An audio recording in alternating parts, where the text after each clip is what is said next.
ndabivuga nkavuga mana ufasha abantu ufite abantu urimo gufasha nawe urimo uragira gute aho kugira ngo dufashanye man nje hari ibintu nababwira no mukumirwa man mukumirwa kabisa niba hari umuhanzi nigize mbuza ngo kujya gukora interview ahantu aze hano niba hari umuntu numwe nigize mbwira ngo ntuzongere kujya gukora interview aze hano bivuge man ariko ngiye abantu ndabakira bagahita bambwira ngo runaka yaratubwiye ngo nitugakora interview iwawe kibaza urabuza abantu kuza gukora interview kwa Yago yagukoze iki man ngo nuko just ngo ndebwa man ngo nagutwaye viewership ngo ndarebwa cyane ngo sige ndebwa cyane ngo bikababaza man ariko abo banyamakuru babiri turahura bakansekera iki mwagabanyije uburyarya mwana mwagabanyije uburyarya ko mufite uburyarya bwinshi mwagabanyije uburyarya tukabana tugakora tugateza umuziki nyarwanda imbere mwagabanyije uburyarya mane nta gihuha na kimwe kuva navuka no kuva nagera muri kano kazi ndahimbira umunyamakuru mugenzi wanjye ndahimbira umuntu mane ngo mbimbe igihuha gishyire mu bantu ngo gikwirakwire ibyo bintu sindabikora mane niba bibe clear murimo muranyumva mujyane n'iyi nkuru muyibwire n'izo mbeba zose zirirwa zivuga ngo bagafata ibyuya by'umuntu bagafata amajoro yaraye bagafata ibiki byose n'iki bagahita babyitirira umuntu Yago TV show ntabwo ari ya Clement na Knowless bisubiremo Yago TV show ntabwo ari ya Clement na Knowless Yago TV show ni y'umuhungu witwa Nyarwaya Innocent aka Top Shot number 1 Yago TV show nyuma yo kuba ari ya Yago TV ari ya Yago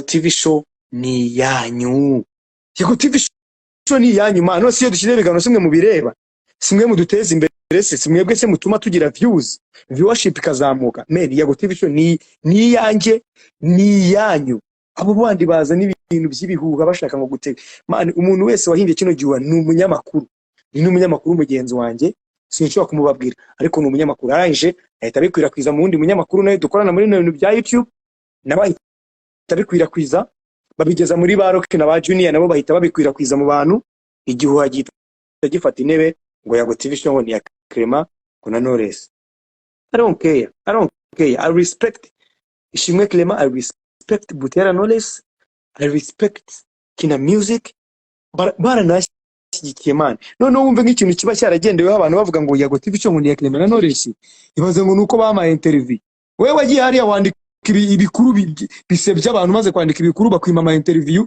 uhita ugenda ubonye bamaye interview utangira guhimba ibihuha wewe wa munyamakuru wowe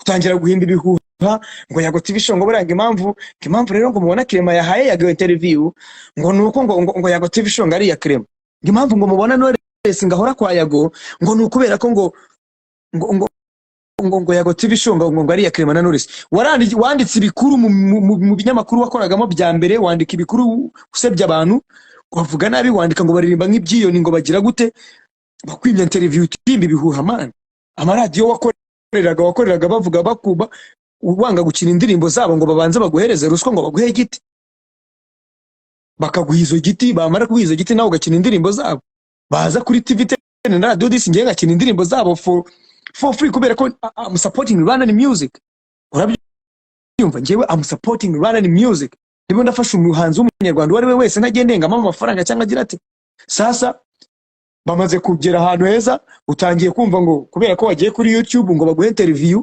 ntabwo urimo kwibuka inkuru mbi wabanditseho ntiwibuka amagambo wabavuzeho uri kuri radio ntibaguhe interview bayihaye Yago urangije uyisuzana bifu kuri impamvu ngo mubona Yago ngo Yago ngo Clement mu interview ngo nuko ngo cyana ari ya Clement man nimugafata ibyuya by'umuntu mani ngo mujye gukina nabyo bro uhuza amajoro naraye uzi imitego nagiye ncamo uzamanywa mani ntigeze ngiye nsinzira mani ndimo gutekereza content n'ibiki uzi warangiza mani ugafata ibyuya byanjye bro ugafata ibyuya byanjye ukahita ugenda ugahimba igihuha ugahita ugishyira mu banyarwanda n'ubwa mbere mvuze bino bintu mani ariko byarambabaje washakaga kumbabaza warabikoze ariko man I'm going nje ndimo ndatera imbere tu nta kindi, kubera Imana, kubera abantu bankunda, kubera abantu bamfollowing, kubera abantu bankurikirana man. Wahimbye igihuha urangije ugiha umunyamakuru mugenzi wanjye wawe, kandi nawe agufasha kugikwirakwiza. Ni abanyamakuru babiri man, ni abanyamakuru babiri, kandi uyu munsi bose bari kuri YouTube. Urumva njye man, ntago njya nkubwiza ukuri man. Urumva njye ntago ndi imbyarya, ntabwo ndi imbyarya. Abo banyamakuru babiri ndabazi. Urumva abanyamakuru babiri bari kuri YouTube we ndabazi mwana, nuko banicecekeye. Murajyaho muravuga ngo Yago TV show ngo ntabwo ari yanjye yakema. Ejo bundi numvise n'abatangiye ngo Yago TV show ngo ntiyakimenye na Muyango ngo kubera ko ngo ba interview ngo we bakazikwima. Ariko se man, ibyo bintu hari abahanzi nka babiri bamamagaye man, barambwira ngo upfiki na runaka kubera iki twakoze interview akatubwira ngo nimuzasubire kwa Yago. Man, ngereka nshimire bano bahanzi be, ngomba ko mbavuga man, aba bahanzi bo ntago ndi buvuga umunyamakuru wabatumye, ariko ndabashimira. Ndashimira umuhanzi witwa Amag the Black. Amag the Black yaranyibwira ambwa ati uyu munyamakuru mupfiki. Ndamubaza ni kubera iki yambujije, kuki twakoranye interview akambwira ngo mvashango bakoze interview kwa Yago bwa mbere, kuki ubutaje wanjye bwa mbere, ahita mumubwira ngo mani ngo uramujama mani ngo mani ngo uramujama ngo yangabanyirije viewership. Naritayemo hano bro, nagabanyirije viewership se wakoze nanjye ngakora man. Ibi bintu you know ni funga business ye maniga. Urumva shimira umuhanzi witwa Mico the Best. Abo ni abahanzi bagiye babohoka bakambwira ngo runaka yatubwiye ngo nitugakora interview iwawe ngo kubera ko ngo wamugabanyirije viewership, gusigaye urebwa cyane, ngo we ngo views zaragabanutse. Come on man, come on. Bibaye ngombwa ko mbibwira aba followers banjye hano kuri Instagram. Ntago nari kubona wenda umwanya wo kujya kuri YouTube ngo mbwira abantu ngo babwire ngo byagenze gutya man. Ariko byarambabaje, ariko uyu munsi meze neza, byararangiye. Impamvu mbivuze nuko mba numva narabababariye, nta wigize ansaba imbabazi, ariko njye narababariye tu. Wowe wa munyamakuru we wahimbye igihuha narakubabariye, wowe wa munyamakuru we wakwirakwije igihuha narakubabariye, wowe Rocky narakubabariye, wowe Junior cyakoze. Ndashimira Junior cyane. Junior ateye urutangwa arazambwa ati Yago mbabarire man, ngiye naguye mu gaco k'abantu baranshuka barambwira ngo wavuze ibi wagize utya, ariko mbabarire Junior man. Enough respect man, kanguremo ingofero. Maximum respect, enough respect. Warakoze gutera utangwe, ngiye nari naranakubabariye mu mutima wanjye, ariko warakoze no gutera utambwe man. Ewana Imana iguhumugisha kabisa, kandi Imana ikwagurire bro. Imana ikwagurire agasobanuye byinshi kore man, utera imbere. Ngiye nishimishwa no kubona umuntu atera imbere ava ku rwego rumwe akajya ku rundi. Ariko abo banyamakuru babiri turahura bakansekera iki, mwagabanyije uburyarya mwana, mwagabanyije uburyarya, ko mufite uburyarya bwinshi, mwagabanyije uburyarya tukabana tugakora tugateza umuziki nyarwanda imbere. Mwagabanyije uburyarya man. Nta gihuha na kimwe kuva navuka no kuva nagera muri kano kazi ndahimbira umunyamakuru mugenzi wanjye, ndahimbira umuntu man ngo mpimbe igihuha gishyire mu bantu ngo gikwirakwire. Ibyo bintu sindabikora man. Niba narabikoze do manitse akaboko k'iburyo, ntago ariko ukifata ugahimba ikintu man. Umunyamakuru urubatse, ufite abana, ugize gute, urimo urarwana n'umuhungu ukiri muto utaranubaka man. Njye ntago ndubaka bro, ndimo ndihiringa, ndimo ndirwana kugira ngo nanjye ndeye ko naba umugabo nkawe. Urabura kumfasha ngushyigikire, aho kugira ngo umfashe ushyigikire, aho ugashaka man. You the one who paved my way. Urabura kunyereka inzira ngo ngufate nka role model man, aho urimo urashaka man kunsubiza inyuma for nothing. Gufata ibintu ugashyira kuri platform hari abantu bakabireba, nanjye ngashyira ibintu kuri platform man. Gusa ngiye mbifuriza amahoro y'Imana, mbifuriza gutera imbere umunsi ku wundi. Iyo nsenze man, iyo nsenze ndavuga ngo man, umuhasla wese, umuntu wese uri muri kano kazi umuhe gutera imbere. Nicyo kintu ngiye nsenga man, ngavuga man ndabivuga nkavuga man, ufasha abantu, ufite abantu urimo gufasha nawe urimo uragira gute, aho kugira ngo dufashanye man nje hari ibintu nababwira no mukumirwa man, mukumirwa kabisa. Niba hari umuhanzi nigize mbuza ngo kujya gukora interview ahantu aze hano, niba hari umuntu numwe nigize mbwira ngo ntuzongere kujya gukora interview aze hano bivuge man. Ariko ngiye abantu ndabakira bagahita bambwira ngo runaka yaratubwiye ngo nitugakora interview iwawe. Kibaza urabuza abantu kuza gukora interview kwa Yago yagukoze iki man? Ngo nuko just ngo ndebwa man, ngo nagutwaye viewership ngo ndarebwa cyane, ngo sige ndebwa cyane ngo bikababaza man. Cyakoze man, Imana izajya ibakomeza tu, Imana izajya ibakomeza ibagurira imbago, mubyare hungu na kobwa man, mutere imbere. Ariko iki mutima mubi man, mutima mubi mureke man, mutima mubi mureke, split love. Man, hari abanyamakuru ngiye ngomba gushimira nkuko mba navuze tarabongaya. Ndashimira umunyamakuru witwa Manibra ni umusaza, Manibra ni umusaza kabisa. Urumva hari abantu batagira amashyari mwana. Manibra Bakti ntabajama mani babasaza muhurira no kuri tele ukabona mana ari proud y'ibyo umaze kugeraho bro. Ariko uzagira gutyo ure n'umuntu nko muri press conference aze ginyo riri kurindi aguhe twese nicyo. Manibra big up on yourself, Bakti big up on yourself.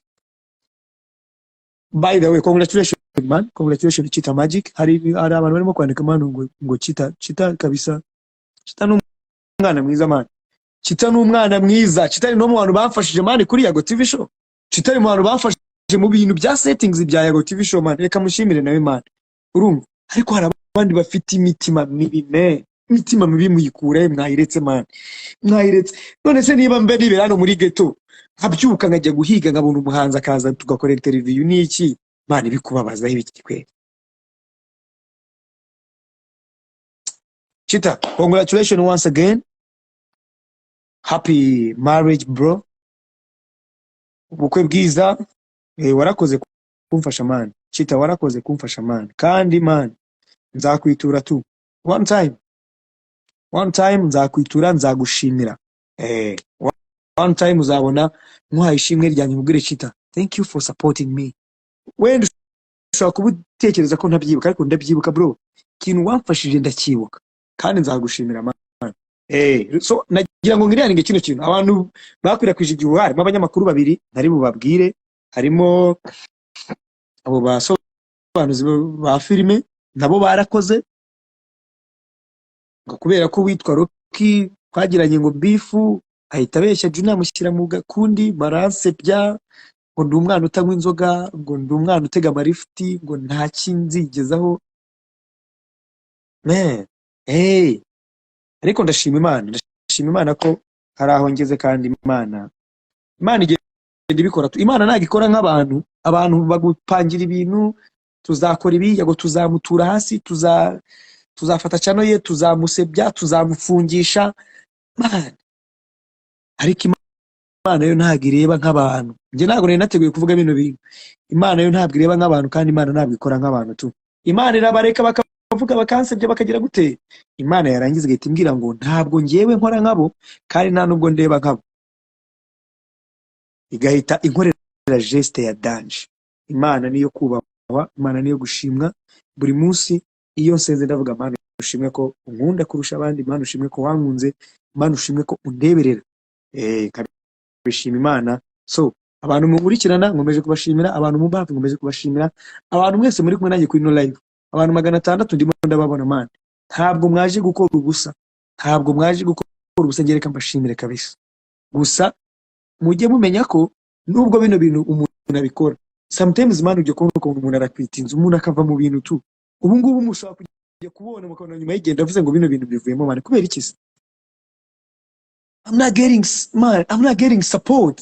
Abantu turi kumwe muri kano kazi mo barandwanya, barimo baravuga ngo barashaka kunshyira down, ko channel yanjye ngo bayi taking it down, ngo bafungishe man. Nababwiye ngo ndamutse man babwiye ibintu byose bibera muri ibi bintu twirirwamo, mwababara man, mwababara. Hari n'abarira man, nuko tuba tudakora ama interview ngo tujyana natwe dukora ama interview man. Nyine amarangamutima yacu aze turire bro. Urumva ariko ibi bintu tubamo bibamo amashyamba, bibamo amashyari. Njye nabyinjiyemo ndi umwana mani, ndi umwana ntazi ko bino bintu bibamo amashyari mani. Sanga abaniga barasaze, abaniga urashyiraho ikiganiro cyarebwa n'ibihumbi ngo 40 bagahita basaranga umunika ngo kandekera tu.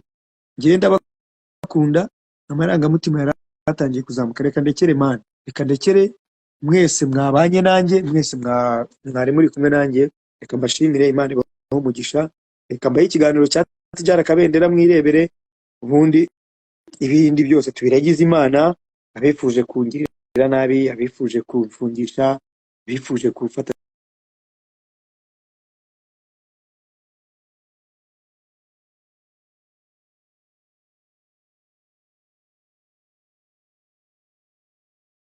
channel yanjye bakayitekinga down, abifuje ko njye nagaruka ndibuvuge. Niba unyifuriza ibyiza, Imana igukubira 100. Niba unyifuriza ibibi, murabyumva, Imana ntigukubire. Niba unyifuriza ibibi, Imana ntigukubire kabisa, kuko igukubiye byaba bibi cyane. Ariko niba unyifuriza ibyiza, Imana igukubira 100. Ndabakunda cyane, nzongera kugaruka kuri no live hari ibyo nje kubabwira n'ubundi. So if you support Yago TV shows, support Yago for real man. Big up on yourself. Thank you so much for loving me. Thank you so much for supporting me. Love you so much. God bless you. Good night. Abantu magana 570 na. Thank you so much. This is untouchable love. Man, this is untouchable love. Ikindi kintu nasoreza, ndabinginze, n'ubwa mbere nje kuri live nkabasaba amasengesho. N'ubwa mbere nje kuri live ya Instagram nkabasaba amasengesho. Niba musenga mu masengesho yanyu, mujye mushyiramo umuntu witwa Yago, mujye munsengera tu. Sengere muvuge Imana ifashe tu, musengere muvuge Imana ikomeze imfashe muri no rugendo. Ejo mutazajya kumva mukumva umuntu abivuyemo nkavuga ngo bivuyemo for nothing, kuko njye mbanze umutima wanjye ukuntu umeze, mbanze ibyo mbura nabyo, mukabona ngiye mfashe umwanzuro navuze ngo ibintu by'ubunyamakuru, itangazamakuru by'imwereke rikorera kuri murandasi mbivuyemo. Ibizabatungure, ariko mbasabye inkunga y'amasengesho. Mane mujye musengera, mujye musengera tu, mundagize Imana. Imana ibinkwiriye, Imana ime ibinkwiriye, apana ngewe nibyo nshaka. Ngiye nshaka kwifuza nk'umwana w'umuntu, ifuza byinshi, nkifuza ibibi, nkifuza, ariko mwe mujye musengera, munsabire Imana kumba hafi tu, no kunyongerera imbaraga, no kunyongerera ingufu muri no rugendo, no kumba hafi. Man, I love you all. God bless you. Have a good night. Abantu muri Amerika mugire umunsi mwiza. Ndabizi ko iwanyu ari mu gitondo. Abantu muri Canada namwe ngira ngo nuko, n'abandi muri ahantu bwakeye mugire umunsi mwiza. Abari mu Rwanda ndetse no muri Afrika muri rusange, mwari mukurikiye no live. I love you so much. God bless you. See you next time. Good night. Ngiye maze iminsi menya amakuru mashya Ama-G. Hari abantu bishyuwe man, bishyuwe nabibwiye n'umuntu ejo bundi, kandi koko mitanibuka ko uwo muntu buri munsi arankwepa, urumva, nkamuhamagara tugahana gahunda atari mu gihugu, yabagarutse mu gihugu najya kumubona nkamubona ahantu hamwe. Umuntu yarambwiye ati kure y'amaso ntuzigera ukora na interview na runaka mu gihe akirya amafaranga ya runaka, kuko yaranyibwira ati ngiye runaka abafana banje mujye munyikundira. Uwo ni n'umunyamakuru, sindi bumuvuga kuko yarambwiye ati umvuze bahita babimenya, kubera ko uwo muntu ninjye yabibwiye njye nyine. Yamaye interview, yamaze kuma interview arambwira ngo ariko nubwo nkwaye interview nabaye go buriya ntago njye ngi wabo, ariko reka mbabaza ikibazo cyo mani businge njyeyo narabaretse, urumva, it's big boy man, nabarunaka sinjyayo nagajya gira ifite, niyo mpamvu muvuze naba bakti buriya sinjyayo. Wowe impamvu nyigwaye ndaza kubeshya wa muntu uko wamfatiranye, ko narinzanye na boyfriend wanjye ukadufatirana ugahita unkoresha interview. Ubwo urumva ko uri kugenda werura, ubwo n'igitsina gore yarazanye na boyfriend. Komeza ati rero njyewe nabwiwe n'uriya muntu ko nakwiye kuzagira ahandi hantu nkorera, nkwiye kujya nkorera iwe gusa. Ni umukobwa akorera ahantu hamwe gusa, arishyurwa ngo burya ngwerega ngiye bura runaka aranyishyura. Rega ikibazo cyabo batuma inshuti zanjye, batuma abantu bankunda bakaza bakabimbwira. Iyo wifata ukavuga ngo agahungu kagakonyine ngo kaje ejo bundi none gatangiye kubyimba, ngo ndagahungu kagakonyine ngo ndagashumba, kagashumba kavuye ejo bundi ngo none se kuki nimba uri n'umushumba kuki barusha kuragira intama umushumba barusha kuragira intama nyinshi ufite emeranda agashumba kagakonyine nyine icyo nkubwira bijye bigwa motivation bro. Hari umuhanzi uzavugira kuri Yago TV ariko akaba afite itegeko ko atashobora kuvugira kuri Transit. Hari umuvugira kuri Transit Line ariko akaba afite itegeko ko atajya muri The Choice Live. Aka kanya reka ngoye nk'urugero ngira ngo ibintu nibuka amaze iminsi ku bushakashatsi ndimo ndakora, tuvuge nka Vestina and Dorcas twagumye tubagarukaho cyane.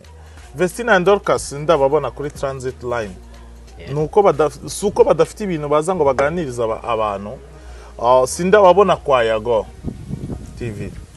Yago we yigeze no gukora statement avuga ngo aka kanya tuvugana abantu mukurikira Yago TV maze igihe munsaba Vestina na Dorcas, ariko nanjye maze nk'amezi 5 ngigize uwitwa manager wabo ari we Emlene yarabanyimye, yambwiye ko bitanashoboka.